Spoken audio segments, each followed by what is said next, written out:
Acá tenemos un escenario de multicaminos. Solamente hay tres caminos en este escenario. Uno es la línea directa, el LOS, line, line of sight, línea de vista. Y luego tenemos dos caminos, el camino 2 y el camino 3, de azul y rojo. Estos caminos convenientemente nosotros los hemos ordenado como que el rojo es más largo que el azul y obviamente el azul es más largo que la línea de vista, ¿cierto? La línea de vista siempre va a ser la trayectoria más rápida en llegar y luego vendría el azul y luego la de color rojo. Entonces cuando yo emito mi señal, supongamos que emito un impulso, ¿no? Un impulso en el dominio del tiempo, ¿ok? En cierto tiempo arbitrario, yo voy a emitir una señal XT. Y ese XT es justamente esa señal impulso. Matemáticamente no necesitamos representarla, simplemente hay que saber que es una señal impulso. Y esa señal obviamente va a viajar por tres caminos. En realidad es una envolvente, ¿no? Nuestro emisor o nuestro transmisor, ¿cierto? Él va a emitir una señal y esa señal, ¿cómo se compone?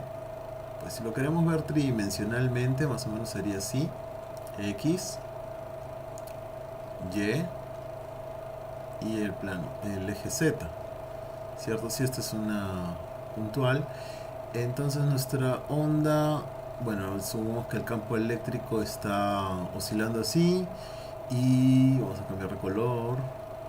Nuestro campo magnético está oscilando de esta manera. Ok, se entienden las intersecciones, ¿cierto? Bien, entonces al final nosotros vamos a tener un frente de onda porque tenemos un vector, ¿no? Más o menos así. Tenemos un plano. Vamos a graficar.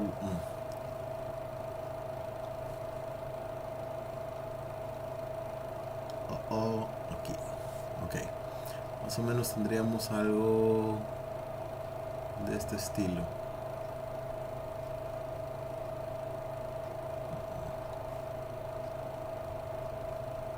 ¿Cierto? En el cual de acá sale nuestro vector pointing. Por acá está nuestro campo eléctrico y por acá está nuestro campo magnético, por así decirlo, ¿no? No, es al revés entonces. Esto no es la dirección. ¿Ok? Así sería nuestro campo eléctrico. La regla del índice mano derecha, ¿no? Mi pulgar apunta acá y el resto de mi mano de esta manera, entonces hace el giro así. Ok, entonces, claro, este plano que es el frente de onda va viajando. Si yo tengo una fuente puntual, obviamente si lo veo de esta manera es una esfera que se va a ir propagando.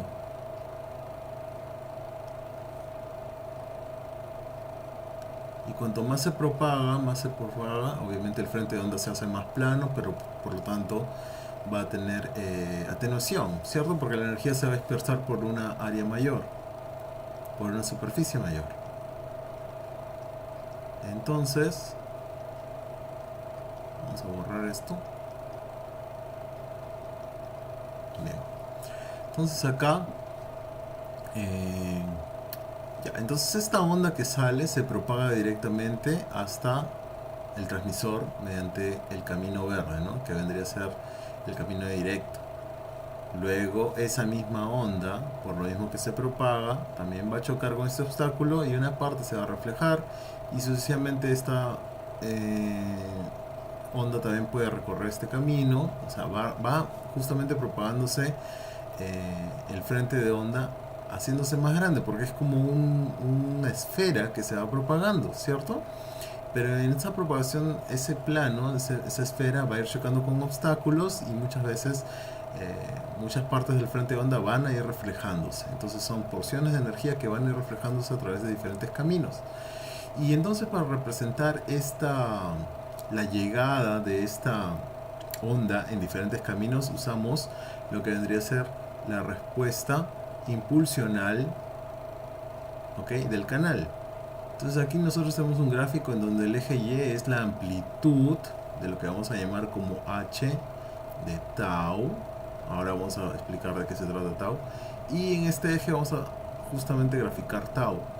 Tau es el retardo, es decir, a partir del momento que mi señal sale del transmisor, ¿cuánto demora en llegar al receptor? Pues obviamente va a demorar en llegar un cierto tiempo, ¿cierto? Pero los otros caminos van a llegar más, todavía, más retrasados. Aquí está, y aquí está, ¿ok? Entonces estos retardos, justamente tau es el retardo, lo que mide ello, ¿ok?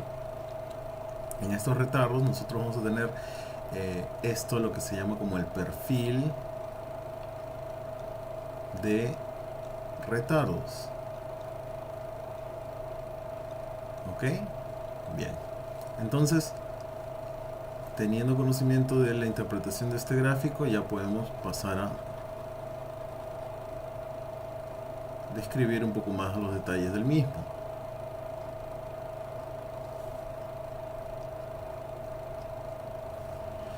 Bien, entonces nosotros acá tenemos que este primer retardo se demora, digamos, un retardo en llegar desde que sale el transmisor hasta que llega al receptor, digamos que A1, ¿ok? Acá este tiempo es A1, tal como está ahí. Ese tiempo es A2 y ese tiempo es A3. Acá está. ¿Ok? Entonces, esto, digamos, es la representación de este escenario. Matemáticamente se representa de esta manera. Nosotros vamos a tener un gráfico donde vamos a tener acá H. H es la función de transferencia. En este caso, como es en el dominio del tiempo, bueno, un dominio del tiempo, porque en los retardos es como si nosotros tuviéramos el dominio t, pero le hemos cambiado de variable a tau, ¿no? Al retardo. Entonces aquí nuestro h es la función del canal, justamente, ¿ok? Esta función del canal la estamos representando por 3 taps, porque hay 3 caminos. Cada uno de estos se llama tap. Entonces tenemos aquí el primer impulso en la respuesta impulsional del canal, que representa, lo que significa esto es que después de unos segundos de retardo ha llegado la primera muestra que correspondería a la línea de vista. Luego de A2 segundos de haber sido transmitido, llega la muestra correspondiente al camino 2. Y así sucesivamente luego de tau 3, ¿ok? Llega lo del camino rojo, ¿ok? Y cada uno tiene su amplitud. Obviamente quien tiene menos obstáculos o quien viaja directamente tiene mayor amplitud, es decir, este camino le va a dar esta ganancia a la línea de vista. Sale a 1, asumimos que es un canal ideal en este caso, ¿no? Eso podríamos asumir. El siguiente camino, el trayectoria azul, digamos, tiene esta atenuación. Se demora en llegar tau 2 y tiene una atenuación, vamos a ponerle acá A2. Eso es lo que significa esto, ¿ya? Acá hay un error quizás ahí en el dibujo, pero eso es lo que significa. Tau 1, tau 2 y tau 3. Y más bien este es A1, A2 y aquí A3. ¿Se entiende, no? Bien, entonces voy a borrar. Este de aquí es el perfil de este escenario multicamino. Y habíamos visto que unos parámetros, ahí está, esto de aquí. Entonces, en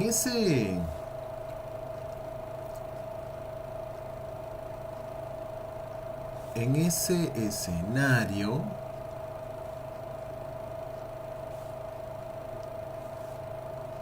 ok, luego de tau 1, tau 2 y así sucesivamente hasta un tau sub i, ok, y así sucesivamente hasta un tau, digamos, L, por varios caminos, por así decirlo, ok. Vamos a tener que, por ejemplo, el canal ht de tau. Voy a tener el primero por acá, el segundo por acá y así sucesivamente hasta llegar al último, ¿ok? No necesariamente todos tienen que tener... Acá está. Bueno, este es mi perfil, ¿no? Lo que vimos arriba. Entonces, de acá hay dos cantidades que tenemos que tener en cuenta. La primera, en realidad lo importante es esta de aquí, pero la primera es importante porque se usa para calcular el delay spread. En el retardo de exceso promedio, ¿qué significa? Este tau es el centro de masa de la energía multitrayecto en el eje de retardos, ponderado por la potencia de camino. Entonces, este es A1, este es A2, eso sería A sub I y eso sería A sub L, ¿no? Esta de aquí, esta de aquí y esta de aquí. ¿Se entiende?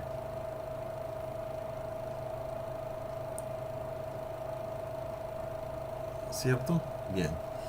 Entonces de aquí nosotros vamos a obtener el tau, que vendría a ser el retardo de exceso promedio. Y aquí nosotros estamos haciendo, ok, para cada uno de estos tau 1, o sea, para cada i, porque acá i se mueve desde 1 hasta l, porque son l caminos, significa que hay l caminos, ok. Entonces aquí nosotros vamos a hacer una sumatoria de i desde que es igual a 1 hasta l, en el cual nosotros vamos a tomar el valor absoluto de estos valores, porque puede ser también negativo para abajo, aunque el perfil siempre, la mayoría de veces es hacia arriba. Entonces acá vamos a tomar el valor absoluto del a sub i, ¿quién es el coeficiente de ti? A sub i, ¿cierto? Entonces ese coeficiente lo vamos a elevar al cuadrado, porque es la energía. La energía, si una magnitud es lineal, digamos que si una magnitud se mide en A, la energía de esa magnitud es al cuadrado. Acostúmbrese a eso. Y aquí cada uno de estos factores que está cuadrático le vamos a multiplicar por el tau sub i, es decir, por este valor. Y como tengo esa suma, ahora le voy a quitar, le voy a ponderarlo, es decir, lo voy a promediar. Le voy a tener que dividir hasta L por A sub I al cuadrado. ¿Entienden? Entonces, ¿qué consigo con esto? Básicamente obtener el retardo de exceso promedio de tal modo que estos coeficientes, al ser cuadráticos, le dan más énfasis al tau. Supongamos que nosotros tenemos dos escenarios. Un escenario muy concurrido, con retardos casi al inicio pegados, pero luego hay un retardo al final. Y en cambio tenemos otro escenario en el cual, ok, acá hay uno, acá hay otro, acá hay otro, acá hay otro y acá hay otro. Están dispersos. Esto es urbano y esto es rural. ¿Ok? Entonces acá donde se están concentrados la mayor cantidad de rebotes, muy cerca, ¿no? Entonces obviamente acá hay más energía que aquí. Por eso que si nosotros hacemos el promedio sin el cuadrático y solamente como si fuese un coeficiente lineal, este de acá va a tomar mayor peso y va este delay mean excess, que supuestamente debería estar acá, ¿no? Más o menos por acá. Si eliminamos esto, debería estar por acá. Pero como está presente ello, tenemos que empujarlo esto hasta más o menos, supongamos que por acá. ¿Ok? ¿Por qué? Porque si borramos este cuadrático, sería un promedio, pues, justamente, ¿cierto? Sería un promedio. Entonces, no nos conviene. ¿Por qué? Porque al estar muy alejado este retardo, que tiene una amplitud significativa, pero está muy alejado, para hacer que la mayor concentración esté aquí, tenemos que justamente usar el coeficiente cuadrático. Es decir, le damos mayor importancia a los retardos, a donde están el grupo de retardo más concentrado. ¿Ok? En cambio aquí sería diferente. ¿Por qué? Porque acá, como están dispersos, aquí sí más o menos sería cuadráticamente por acá, por así decirlo. No estaría tan pegado al inicio. Es decir, el escenario de arriba, todos los multicaminos llegan muy rápido al receptor, excepto uno. y eso nos jala el retardo promedio, el retardo de acceso promedio muy hacia la derecha, cuando en realidad debería quedarse por acá. Y una forma de prevenir eso es hacerlo al cuadrado, los coeficientes, estos coeficientes que son la energía, esos de aquí, que son básicamente la amplitud de cada uno de ellos, hay que elevarlos al cuadrado para así concentrar mayor energía donde hay más de esos impulsos, ¿ok? Donde hay más de esos retardos. ¿Okay? En cambio, si los puntos ya ahora no están todos juntos como acá, más bien están distribuidos, entonces en esta distribución, digamos que aquí el cuadrático se va a comportar de la misma manera. Vamos, como todo está distribuido, entonces va a elegir bien al medio. ¿Okay? Algún valor obviamente va a escoger. Y no va a estar concentrado en ningún solo lugar, diferencia de aquí. ¿Okay? Por eso es importante elevarlo al cuadrado. Entonces ya conocemos nuestro retardo promedio, nuestro retardo de acceso promedio. Porque este valor nosotros luego lo vamos a usar para encontrar el delay spread. Entonces, ¿qué sucede? Básicamente es la desviación estándar de los retardos respecto a tau promedio, ponderada por la potencia. Entonces mi sigma de tau es justamente esta ecuación, ¿no? Donde nosotros tenemos, ya conocemos a este señor de aquí porque lo estamos sacando de esta fórmula, ¿ok? Pero este señor de aquí no lo conocemos todavía, ¿ok? Y justamente es acá donde está definido. Nuevamente con coeficientes cuadráticos para darle mayor importancia a los retardos que están cerca a cero, o que mejor dicho estén cerca entre sí. Y con eso obtengo mi delay spread. ¿Ok? Importante ese parámetro porque luego lo vamos a usar. Ahora, el delay spread, este de aquí, perdón. ¿Ok? Entonces el delay spread mide cuánto tiempo tardan en llegar todos los ecos significativos después del primero. Miren, esto es muy importante. El retardo tau mide cuánto tiempo tardan en llegar todos los ecos significativos después del promedio. Es decir, la duración de la memoria del canal. Entonces, esto es importante. Porque luego vamos a ver que la memoria de canal, es decir, el tiempo de coherencia del canal, va a ser 5 veces este señor. Por eso es importante alcanzarlo. ¿Ok? Bien. Por eso es importante estudiarlo, mencionarlo. Luego, un canal con este sigma tau grande, es decir, que este sigma llega muy grande, este valor es muy grande, significa que tiene ecos que llegan muy dispersos en el tiempo. Y uno con un sigma tau pequeño, es decir, este es el sigma tau, llega hasta por acá, sigma tau, o uno muy grande que llega por acá. ¿Okay? Un canal con sigma tau grande tiene ecos que llegan muy dispersos en el tiempo. Uno con sigma tau pequeño tiene ecos casi simultáneos. ¿Ok? Claro, todos están concentrados muy cerca del cero, por eso son ecos casi simultáneos. Valores típicos en interiores de oficina, ese sigma de tau es 30 nanosegundos en interior, es 300 nanosegundos en urbano y 1 microsegundo en suburbano, casi como un rural. ¿Ok? Bien. Conocer el sigma tau plantea inmediatamente la pregunta de diseño: ¿qué ancho de banda de señal puede usarse sin que esa memoria cause problemas? ¿Y por qué? Porque nosotros sabemos que el tiempo de símbolo, cuando hemos estudiado electrónica, ¿no? Señales y todo ello, el tiempo de un símbolo es igual a la inversa del ancho de banda donde ese símbolo ha sido modulado. Entonces nosotros vamos a tener en la frecuencia, ¿ok? Nuestra respuesta de frecuencia de repente se comporta así, nuestra señal. ¿Ok? Este ancho de banda es justamente BS. ¿Ok? Bandwidth de signal. ¿Ok? Tiene una portadora acá, FC, todo. Pero la cosa que para hallar si yo voy a utilizar este ancho de banda para modular una señal, probablemente voy a usar para modular un símbolo. Un símbolo es la unidad de información más básica, ¿ok? Entonces me interesa saber cuánto es lo que dura en transmitir un símbolo, ¿ok?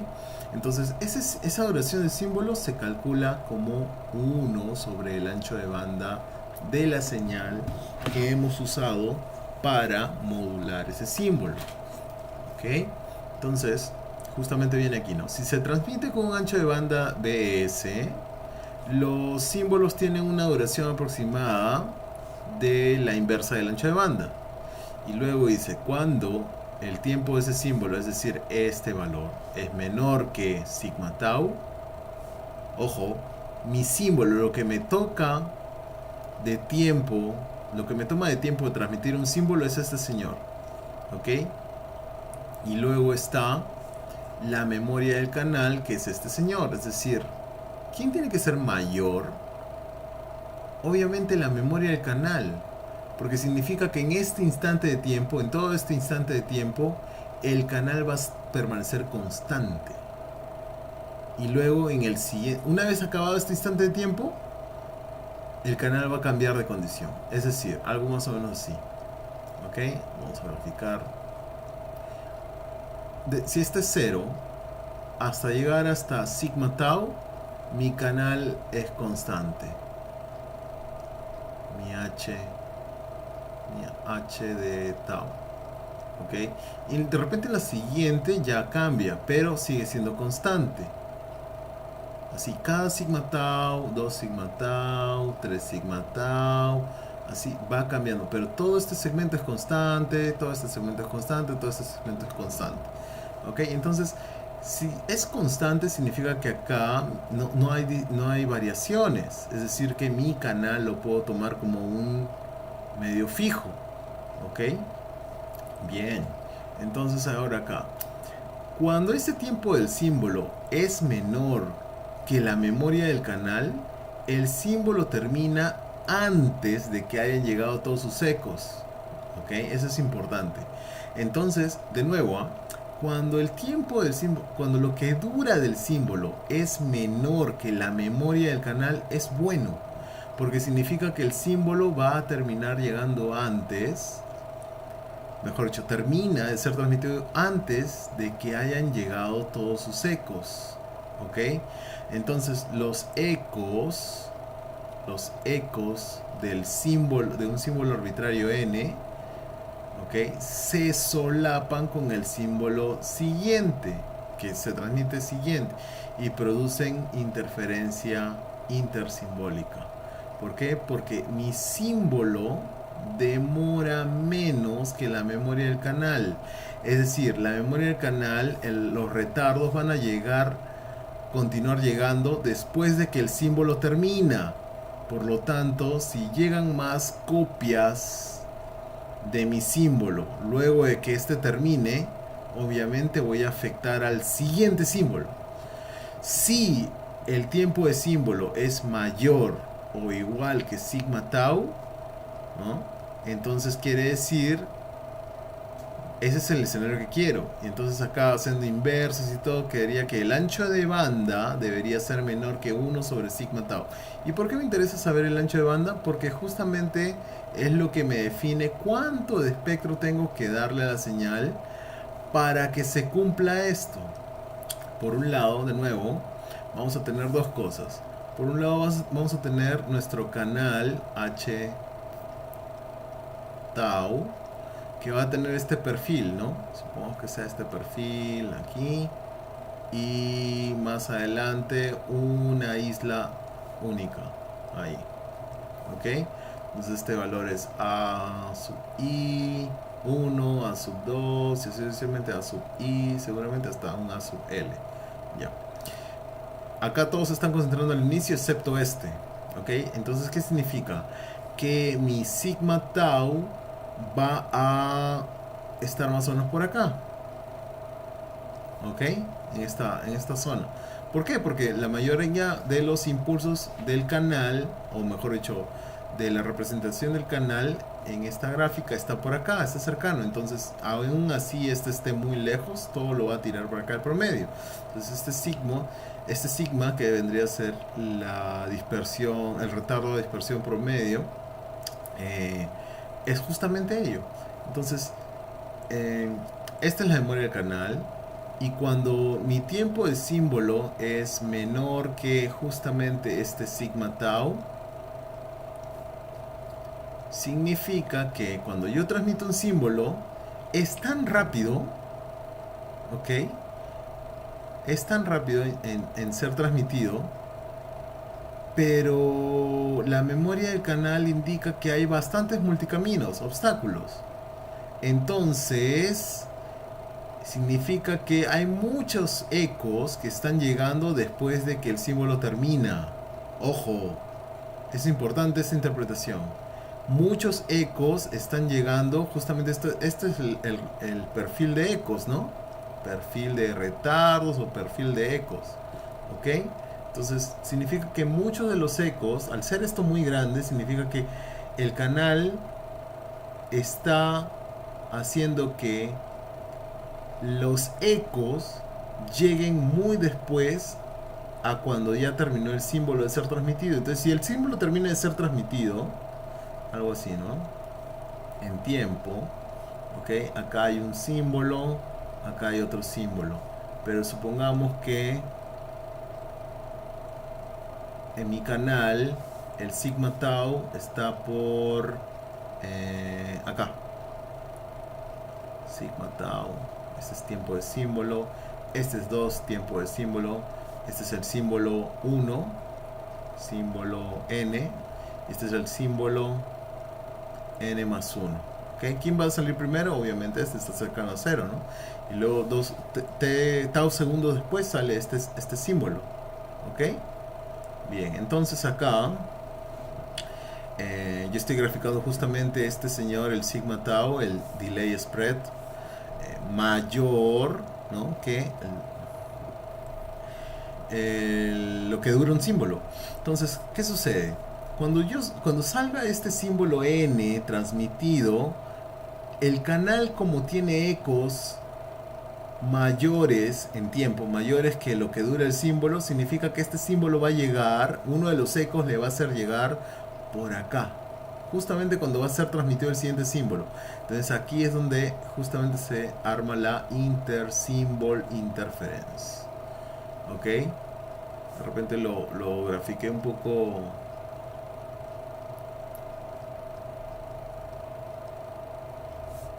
Este símbolo, al ser transmitido y el canal al durar todo esto, significa que una de las copias va a llegar aquí. Y si llega aquí es que va a transmitir, va a solapar esta porción del símbolo siguiente. ¿Ok? Entonces, para evitar eso, yo quiero que este señor esté acá, por acá. O en todo caso, que el símbolo esté por acá, todo un símbolo. De tal manera que cuando todo este símbolo es transmitido, todos los ecos ya han llegado antes que el símbolo haya sido transmitido en su totalidad. Entonces, si todos los ecos llegan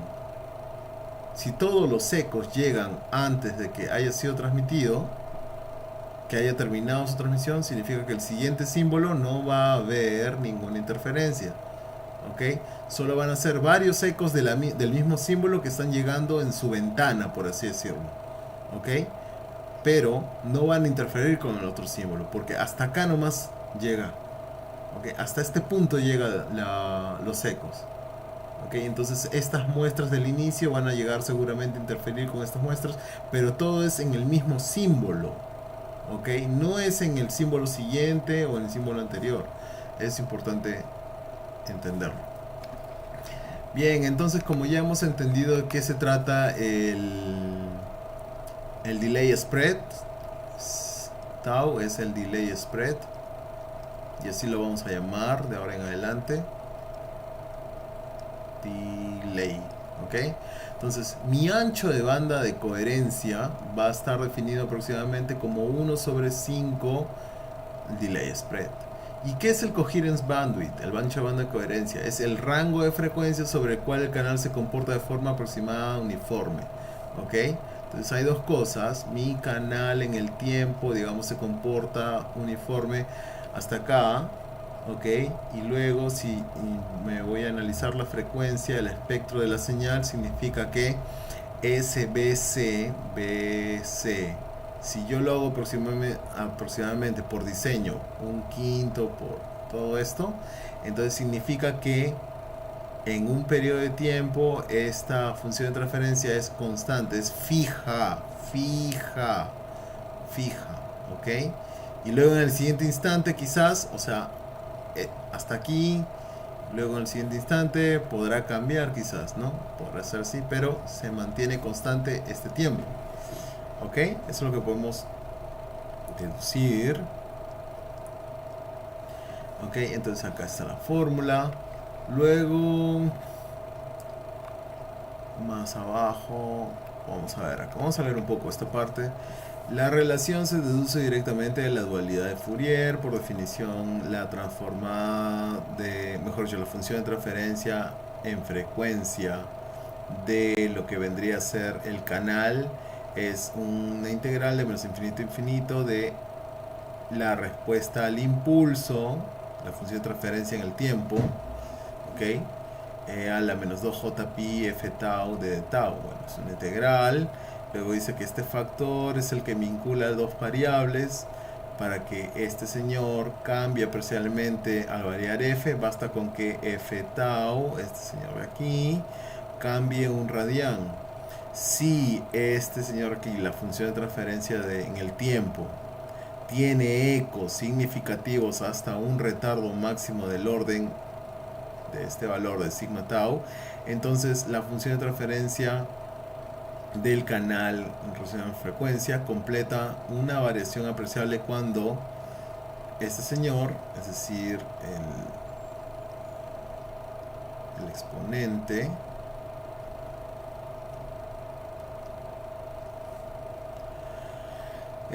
multiplicado por nuestro delta de f, multiplicado por sigma tau, aproximadamente es 1, y luego se hace este despeje, ya tengo cuánto vale mi variable del delta de f, que vendría a ser lo que mide el canal.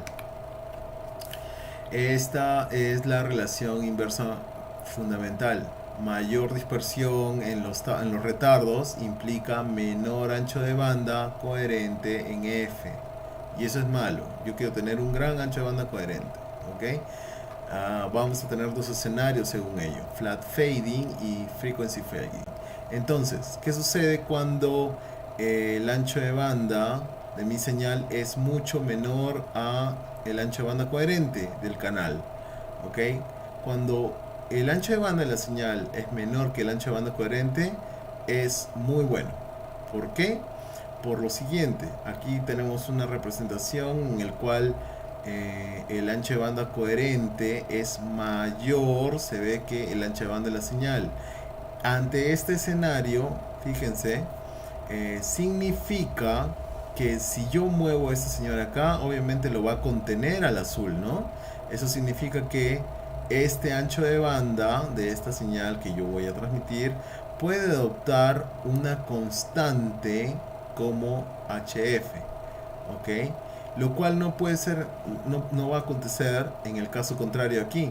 En este caso mi ancho de banda de mi señal es mayor que el coherente del canal, es decir, todo esto es mi ancho de banda, hasta acá y hasta acá, y el canal solamente es constante aquí. Entonces yo no voy a poder ecualizar correctamente, porque yo no puedo decir que todo el ancho de banda de mi señal es equivalente a una constante, ¿no? Lo que sí puedo hacer es esta parte de acá hacerla constante, aunque obviamente acá hay una caída muy grande, pero por ejemplo aquí esta ganancia es constante, esta ganancia es constante, quizás acá en un promedio esta ganancia sería la constante, ¿ok? La cosa es que cuando sucede ese escenario se llama selección, o mejor dicho, desvanecimiento de canal selectivo. ¿Ok? Pareciera que el canal selecciona qué frecuencias va a desvanecer, va a atenuar mucho más. Y acá en el escenario de flat fading, justamente como se dice flat fading, es un escenario de desvanecimiento plano. Nosotros queremos esta situación, ¿ok? Queremos esta situación. Por eso es que es muy importante tener en cuenta esta relación. Yo voy a tener una señal ancho de banda, ¿ok? Pero quiero que se comporte como flat fading para poder hacer operaciones con ella, ¿ok? Si yo trato con este problema, no voy a tener facilidad de operación. Entonces, ¿por qué? Porque básicamente no puedo decirle que todo es una constante. Solamente esta partecita nada más es una constante. O en este caso, esta partecita de acá, que bueno, si se extiende hasta aquí, va a ser constante. ¿Ok?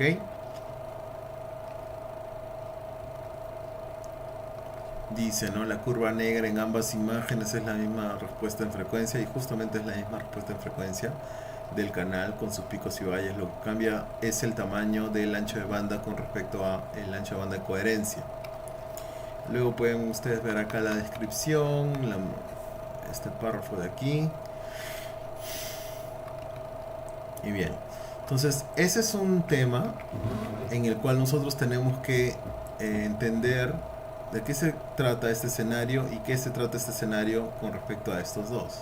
¿Ok? Entonces flat fading es cuando el ancho de banda de mi señal es menor que el ancho de banda coherente. Yo quiero esto. Y frequency selective fading es cuando el ancho de banda de mi señal es mayor que el ancho de banda del canal coherente. ¿Ok? Bien. Entonces, esas son las dos relaciones que tenemos aquí. Luego vamos a tener más abajo lo que se conoce como el efecto Doppler. Bien, en el efecto Doppler nosotros vamos de frente acá al gráfico. Un segundo.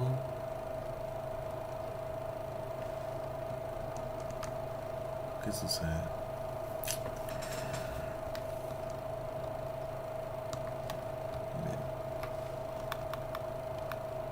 Bien, en este caso, a ver si puedo agrandarlo un poco más. Bueno, ya está. ¿Qué sucede acá?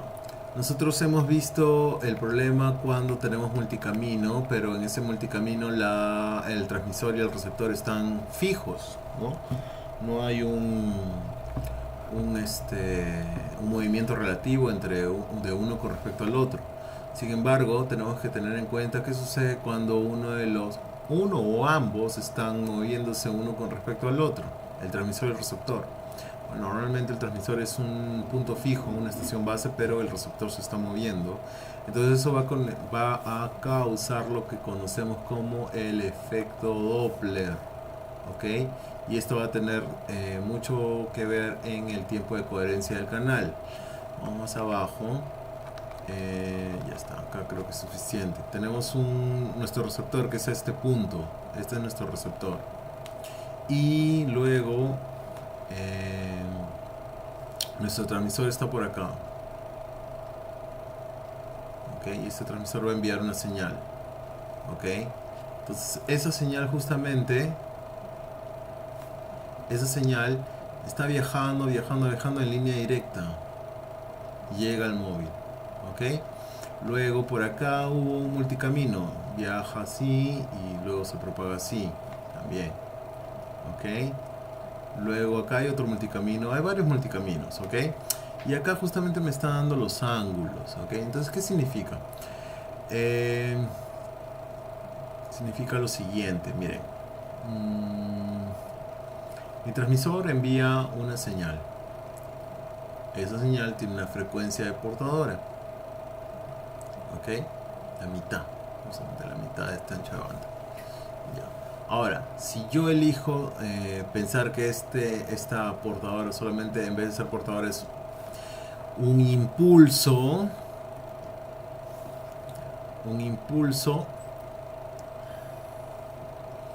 entonces lo que va a pasar más o menos es este gráfico.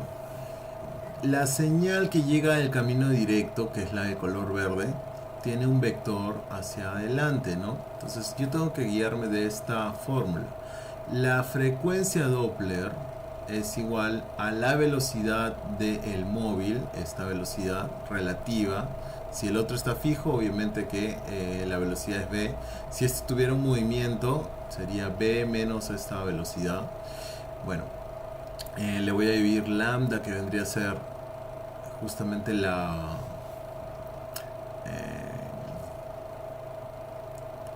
lambda es frecuencia, perdón, es la velocidad de la luz sobre la frecuencia, ok. Ya, entonces luego por acá tenemos el coseno de theta, ok. Si este móvil se está dirigiendo en esta dirección y el frente de la señal también va a esta dirección, ¿cuánto es el ángulo relativo entre ellas dos? 0. Ok, acá lo dice. Teta 1 es igual a 0. Por lo tanto, mi f de coseno de 0 es 1. Ok. Entonces f de, como coseno de 0 es 1, es el máximo valor, ¿no? F de es igual a la frecuencia de Doppler, desplazamiento máximo. Ok. Ya está. Otro multicamino, por ejemplo, este viene aquí, ¿no? Llega acá. El ángulo que está haciendo es 50 grados con... ¿Por qué? Porque va así el vector, ¿no? Entonces, si mi vector de velocidad está así y el vector del rebote va así, este ángulo probablemente sea más o menos 50 grados. Y entonces sería f de igual a la velocidad del móvil sobre lambda coseno de 50. ¿Ok? Entonces así sucesivamente vamos entendiendo esta gráfica y vamos viendo que mientras más se aleje, mejor dicho, cuando yo tengo dos líneas paralelas, la velocidad y un camino que está en paralelo o que está en contra opuestamente, justamente son este señor de aquí y este señor de aquí. El camino 1 tiene el mayor valor porque justamente es su dirección es paralela y en el mismo sentido que la velocidad del móvil, y en cambio este obstáculo que causó este rebote de esta manera, ¿okay? Cuyo vector se está representando de esta manera, ¿okay? Tiene un 180 grados, ¿no? Entonces coseno de 180 grados es negativo, por eso está en el otro lado, aquí. ¿Okay? Y en el camino están los demás rebotes en el medio. ¿Okay? Pero ¿qué sucede acá? Que básicamente mi señal que fue centrado en F0 está desplazándose. Miren cómo se está desplazándose. Y este desplazamiento tiene que ver porque el objeto receptor se comenzó a mover con respecto al transmisor. Entonces, ¿qué significa ello? Que ni bien haya un movimiento con alguna velocidad relativa, mi señal no va a llegar en la misma frecuencia, sino que se va a desplazar. Y aquí estamos hablando de un impulso. Un impulso ocupa, es decir, una frecuencia puntual. No hay ancho de banda en un impulso. Pero si en vez de un impulso que vendría a ser esta recta, esta flecha negra, yo hago esto, todo un ancho de banda, significa que si tengo cierta velocidad relativa, voy a llegar acá, mi ancho de banda, o puedo llegar acá, o puede llegar acá, o puede llegar acá. Entonces lo que resultaba ser la señal, por haber tenido cierta velocidad, se va desplazando. Eso es grave, porque esto es lo que crea interferencia entre portadoras. ¿Ok? Intercarrier interference. Claro, esta portadora ahora está ocupando, cuando llega a través del camino 2, llega aquí.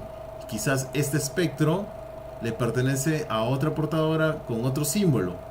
Entonces obviamente hay una réplica que está cayendo acá debido al movimiento relativo y va a haber problemas, obviamente, ¿no? Interferencia, básicamente. ¿Ok? Bien, luego vamos un poco más abajo. Esta parte lo vamos a obviar. Ya, esta parte de aquí. Entonces, ya, esta parte. Un segundito antes de confirmar algo. Ya. Ok.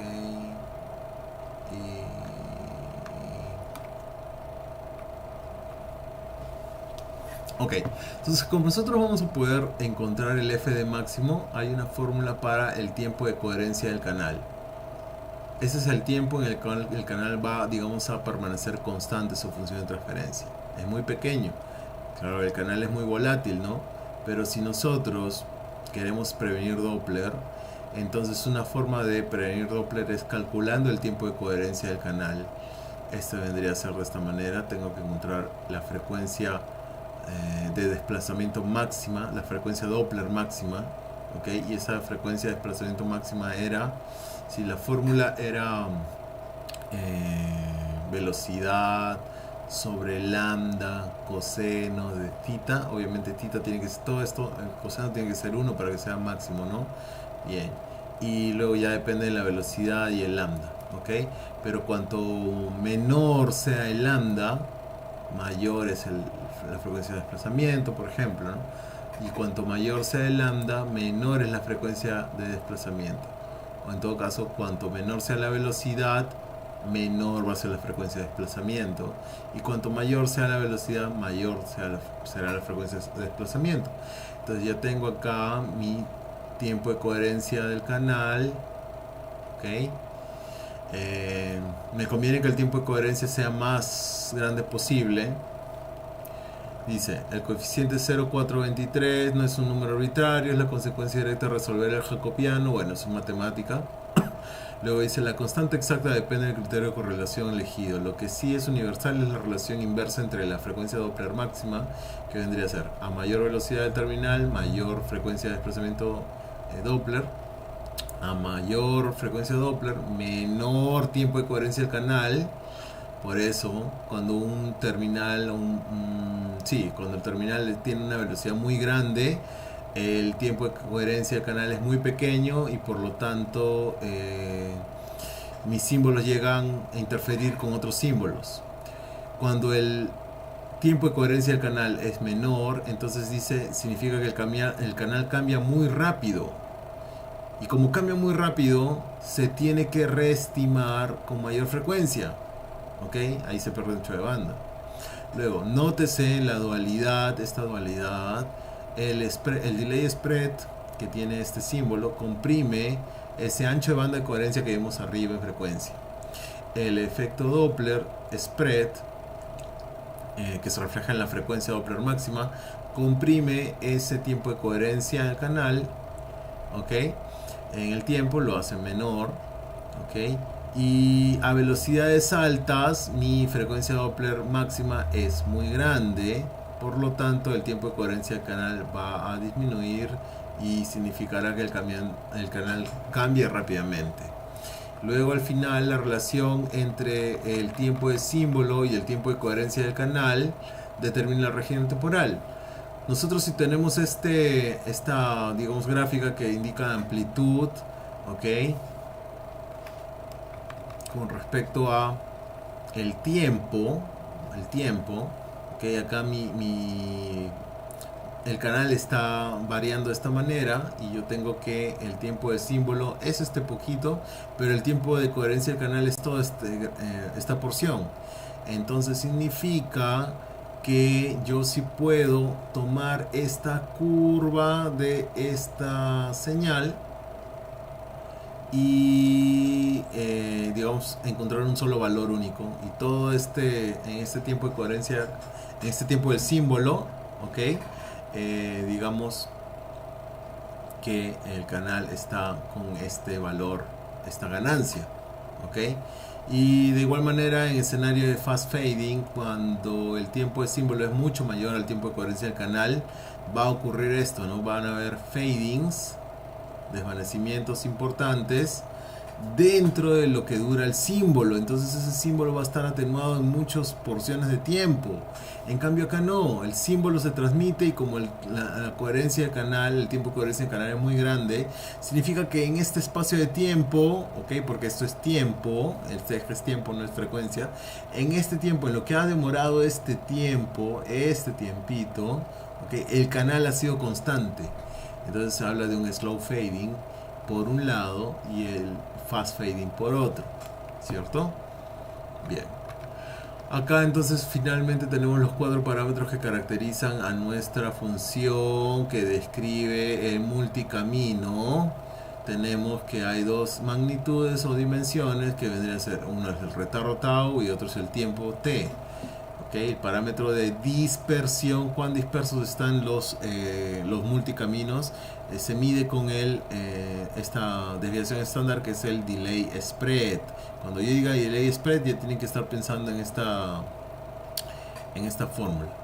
Luego, para el tiempo tenemos Doppler spread frequency Dmax. Okay, entonces aquí el parámetro de dispersión en este caso vendría a ser la frecuencia Doppler máxima, mientras que cuando yo hablo de un diagrama de retardos es el delay spread, el parámetro de dispersión en el tiempo es el Doppler spread. Luego el parámetro de coherencia es que el ancho de banda de coherente para un escenario de frequency selective es aproximadamente igual a 1 sobre 5 sigma de tau, y sigma de tau vendría a ser a partir del perfil, ¿no? Lo sacamos de ese perfil que teníamos, ¿ok? Había una fórmula que más arriba la pueden ver. Y cuando el tiempo de coherencia del canal, digamos, este tiempo de coherencia es aproximadamente 0.423 sobre f de max, entonces aquí estamos hablando de un escenario de slow fast fading. Bien.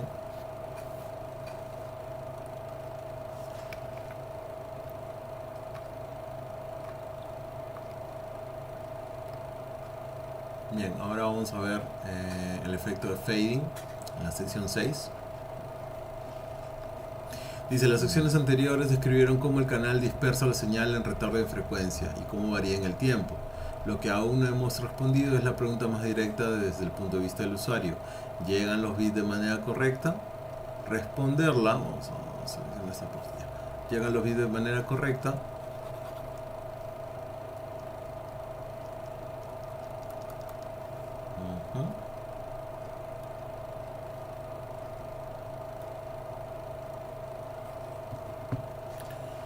A ver qué está sucediendo.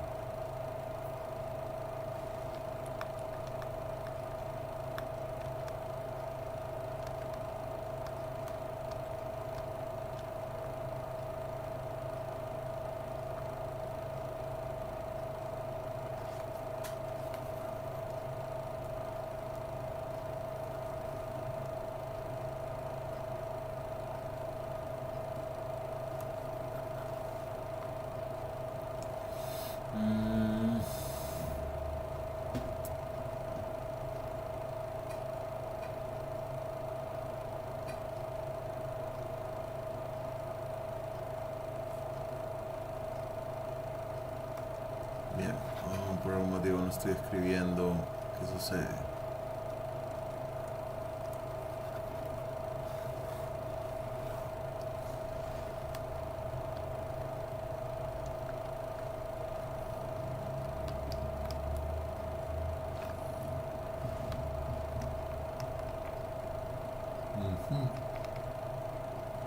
Más arriba se puede escribir.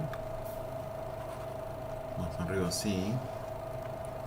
Pero llegado a cierto punto. Ah, ya está, ya estamos escribiendo ahora sí.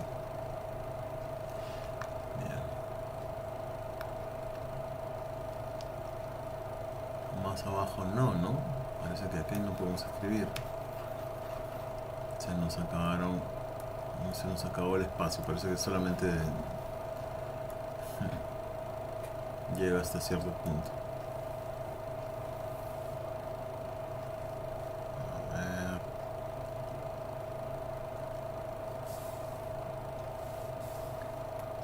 Voy a hacer una pausa.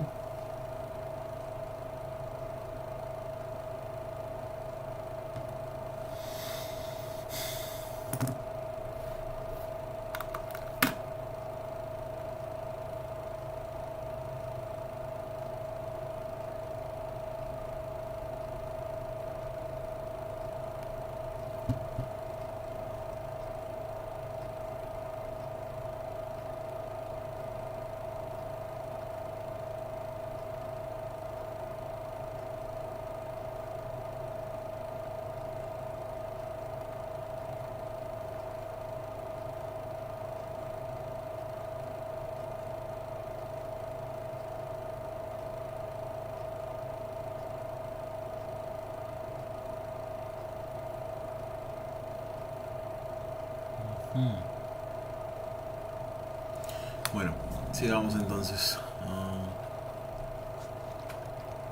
Vamos a tener que avanzar esta parte sin una referencia. Bien, dice, las secciones anteriores describieron cómo el canal dispersa la señal en retardo y frecuencia y cómo varía en el tiempo. Lo que aún no hemos respondido es la frecuencia más directa que desde el punto de vista del usuario, ¿no? ¿Llegan acaso los bits de manera correcta? Responderla requiere dos ingredientes. Primero es el SNR, la relación señal-ruido, y luego el BER, Bit Error Rate. Ok, entonces con estos dos conceptos en mano aparece el problema real del fading, que es en un canal multipath. El SNR, la resolución señal-ruido, no es un valor fijo, sino una variable aleatoria. Ya no es una constante, no es un número, sino es una función de distribución de probabilidad que toma un valor distinto en cada configuración concreta del canal, cada posición del terminal, cada conjunto de obstáculos. Produce un valor específico de lo que vendríamos a ser como gamma, ¿ok? Que vendría a ser el SNR instantáneo. A cada una de esas configuraciones concretas se le llama una realización del proceso aleatorio, y eso cambia completamente cómo se evalúa el rendimiento del sistema. Entonces básicamente vamos a hablar sobre la relación señal-ruido instantáneo. La relación es la relación entre la potencia de la señal, ¿ok?, lo que se recibe, y la potencia del ruido, P-noise. ¿Ok? Aquí está la fórmula. Este es mi SNR numéricamente, lo que se recibe sobre el ruido del canal. La potencia de ruido térmico de un receptor de canales, este es PN, la potencia del ruido. Esta es una constante por el ancho de banda de la señal. ¿Ok? N sub 0 es la densidad espectral unilateral del ruido, watts sobre hertz, y determinada por la temperatura del sistema. En realidad, la constante N sub 0 es igual a K sub B, la constante de Boltzmann, por T, que es la temperatura. ¿Ok? Y luego, claro, con eso que numéricamente es posible de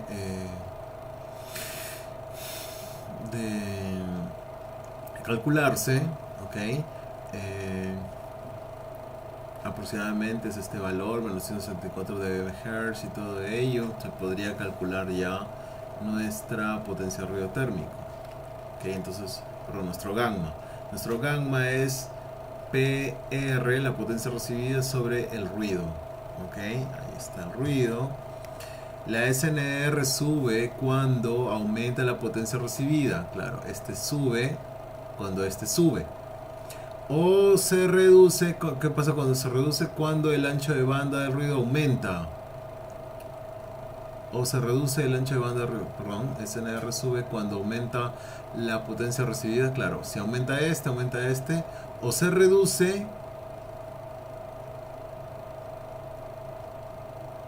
Allá, aumenta, sube cuando esto se reduce. Claro, sí, tiene razón.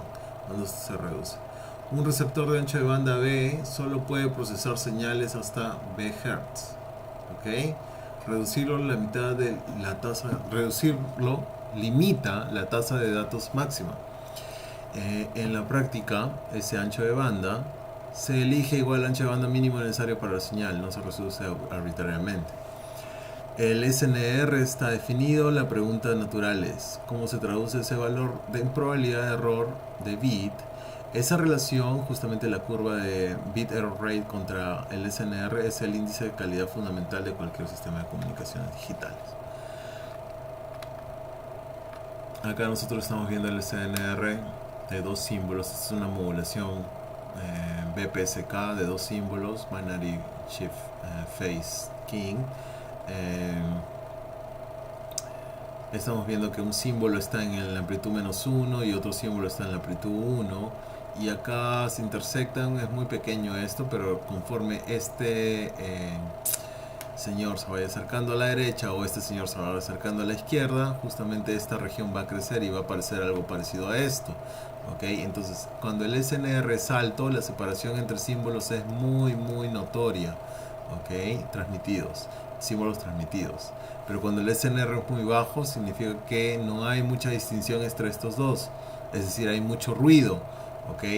Y justamente eso es lo que se está graficando acá. Hay una cierta zona de error que con algún umbral se tiene que simplemente obviar. Bien. Seguimos. Rápido. Esta parte ustedes lo pueden leer. Ya, al final nosotros vamos a tener lo siguiente. Vamos a obtener nuestra tasa de errores, que va a depender de una función Q cuyo argumento es la raíz cuadrada del SNR. Conseguimos relacionar el ver con el SNR. Ahora, aquí en la función Q es una función que por acá abajo seguramente tiene alguna explicación. Esa función es la que permite calcular esta área. Vamos a ponerlo en claro. Si yo solamente miro la curva Q azul y sé dónde se está cortando, ok, esta área que está por acá, ok, toda esta área es posible calcularla. Pero ¿cómo se calcula? Justamente con la función Q. ¿Ok? La función Q permite hacer ese cálculo.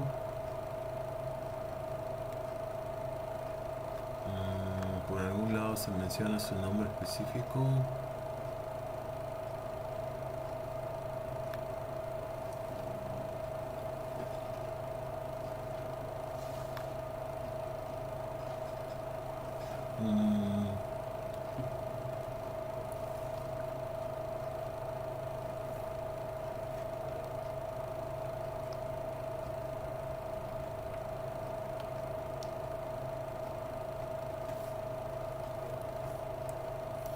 Bueno, la función Q la vamos a llamar. Y sí, básicamente esa función es la que calcula esa área que les había comentado. Y aquí el argumento es la raíz cuadrada del SNR. ¿Ok? Aquí está.